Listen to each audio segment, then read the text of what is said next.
नमस्कार दोस्तों, मैं हूं आपकी अपनी प्राची अधिकारी। और जो आज मैं घटना लेकर आई हूं वो भू माफियाओं से जुड़ी हुई है। अल्मोड़ा की एक महिला के साथ क्या हुआ, जो कि बेंगलोर में रहती थी और अल्मोड़ा में उन्होंने ज़मीन खरीदी। उनके साथ भू माफियाओं ने क्या किया और जगह जगह क्या हो रहा है, आप इसे देखकर समझ जाएंगे कि हिंदुओं के साथ कितनी बड़ी धोखाधड़ी हो रही है।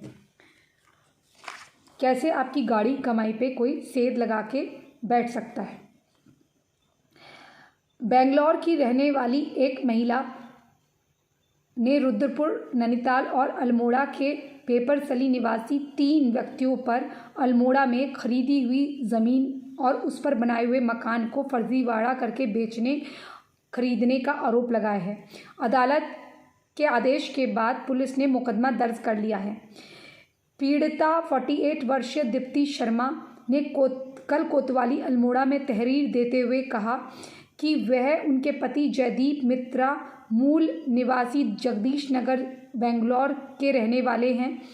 उन्होंने जुलाई 2017 में बल्टावाड़ी अल्मोड़ा में राजेंद्र सिंह और नारायण सिंह से कुल 7.5 मुट्ठी ज़मीन खरीदी थी। इसी वर्ष 5 कमरों का एक विला बनाया। दीप्ति शर्मा का कहना है कि वह अपने परिवार के साथ बेंगलोर में रहती थी, इसलिए वह कभी कभार अल्मोड़ा अपने निवास पर आती थी। अतः उन्हें मकान की देखरेख की जिम्मेदारी राजेंद्र सिंह को दे दी। राजेंद्र सिंह वहां रहकर मकान की देखरेख करते और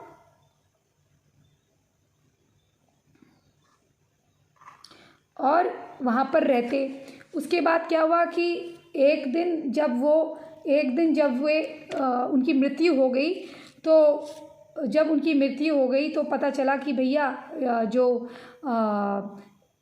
वो महिला दोबारा वहाँ पर आई और उनकी मृत्यु हो गई, वो जो आदमी थे जिनको इन्होंने दिया हुआ था, तब इनको पता चला कि भैया इनके साथ तो बहुत बड़ी धोखाधड़ी हो गई है। क्योंकि उस व्यक्ति ने जो मकान था वो किसी जायसवाल वगैरह को दे दिया है, रस्तोगी या जायसवाल को दे दिया है। जब उन्होंने कहा कि जब वो वहाँ पर, उन्हें कैसे पता चला, जब वो अपने घर के अंदर चली गई तो वहाँ पर ये जायसवाल वगैरह आ गए और बोलने लगे कि भाई तुम हमारे घर में क्या कर रही हो। तो इन्होंने कहा ये तो मेरा घर है, आपका घर थोड़ी ना है। तो उन्होंने कहा नहीं, ये तो हमारा घर है, हमने इतने इतने में इसको ख़रीदा है और हम इसके मालिक हैं, और अगर तुम यहाँ से नहीं निकली तो हम तुम्हें जान से मार देंगे। इस प्रकार की धमकी उन्हें दी जाने लगी। अल्मोड़ा में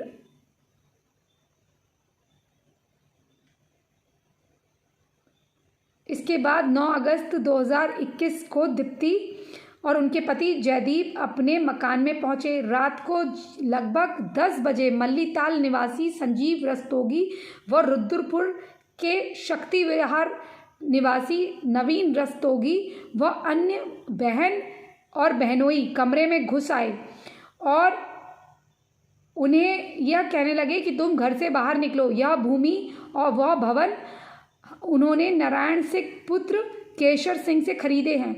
यह मकान और ज़मीन उनके नाम की खतौनी है, मतलब जो कागज़ पत्ता वगैरह है जो उनके नाम का है। क्योंकि आजकल अल्मोड़ा और ये जो पहाड़ी क्षेत्र है वहाँ पर डुप्लीकेसी के काम बहुत हो रहे हैं। तहसीलदार वगैरह से मिलकर डुप्लीकेट कागज़, ये जो भी वहाँ लोग रह रहे हैं वो भी सुन लें।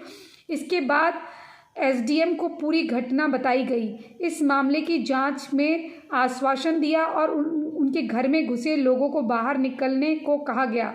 दीप्ति का आरोप है कि अल्मोड़ा के नारायण सिंह ने धोखाधड़ी करके विला नवीन रस्तोगी व संजीव रस्तोगी को बेच दिया। अब ये लोग कमरा खाली कर जान से मारने की धमकी दे रहे हैं।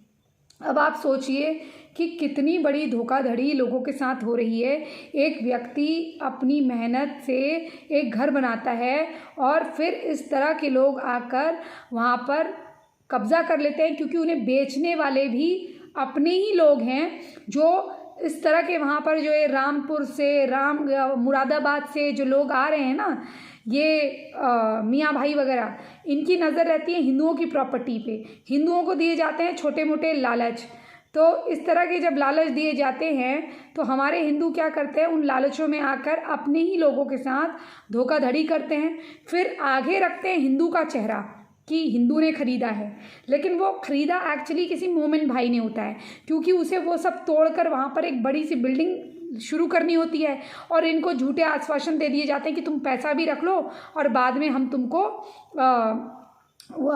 कुछ इसमें कमरे वगैरह भी दे देंगे, घर भी दे देंगे। लेकिन होता क्या है, उन्हें थोड़े से पैसे देकर हटा दिया जाता है साइड में, और जो बाकी जितने भी लोग हैं वहाँ पर जो बसते हैं वो इन्हीं के लोग बस जाते हैं, और इस तरह से जो हिंदू आबादी है वो वहाँ से खदेड़ दी जाती है, ख़त्म कर दी जाती है, और उसे भी कश्मीर के तर्ज पे एक नया पाकिस्तान टाइप का बनाने की तैयारी होती है।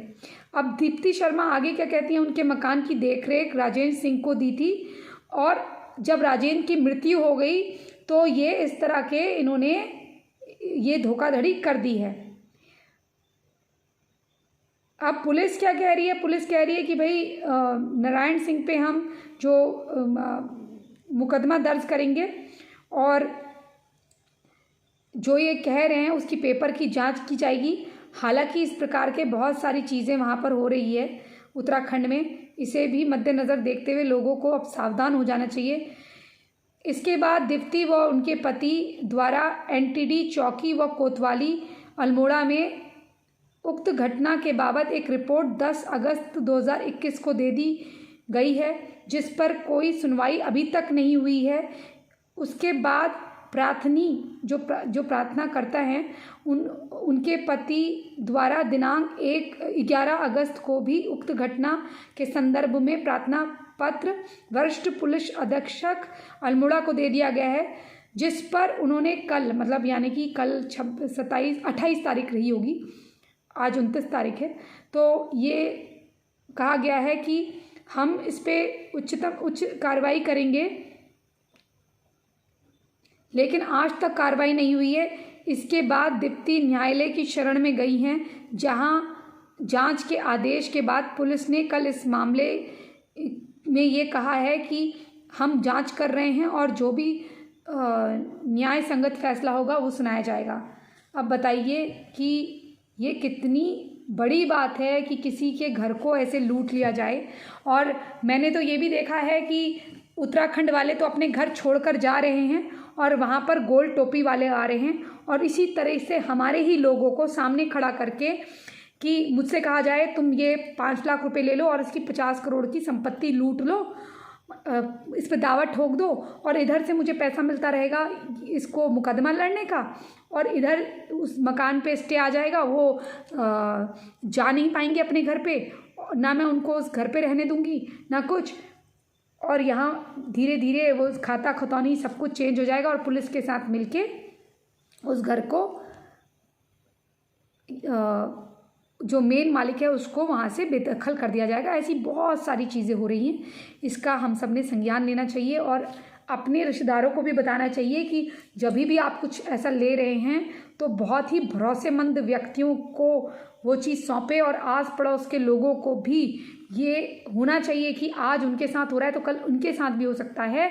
इसलिए आपस में लोगों को मिलजुल कर एक दूसरे की प्रॉपर्टी की रक्षा करनी चाहिए। अब ये समय आ गया है भारत में, नहीं तो कोई जावेद मियाँ वो घर लेके बैठे होंगे और आपका घर आपके हाथ से निकल जाएगा। इसी संदेश के साथ, क्या आपके साथ ऐसी कभी धोखाधड़ी हुई है या कहीं आपने ऐसा सुना है? ये अगर हुआ है तो ज़रूर बताइएगा। लेकिन उत्तराखंड तो इस वक्त बहुत ही कमज़ोर स्थिति से गुजर रहा है, हालांकि समूचा देश में ये हो रहा है जमीन जिहाद टाइप का। इसी संदेश के साथ मैं प्राची अधिकारी आपसे विदा लेती हूँ। क्या आपको सूरत की घटना मालूम है जहाँ पर इसी तरह से सामने हिंदू को खड़ा करके पीछे से जिहादी गैंग इस तरह की हरकतें कर रहा है? क्या आपको पता है? अगर नहीं पता है तो उस घटना के बारे में भी मैं आपको जल्द बताऊंगी। चलिए, आप क्या सोचते हैं इसके बारे में ज़रूर अपने कमेंट में लिख के बताइएगा। चैनल सब्सक्राइब नहीं किया तो चैनल सब्सक्राइब कर लीजिए। जय हिंद, जय भारत, वंदे मातरम, जय श्री राम।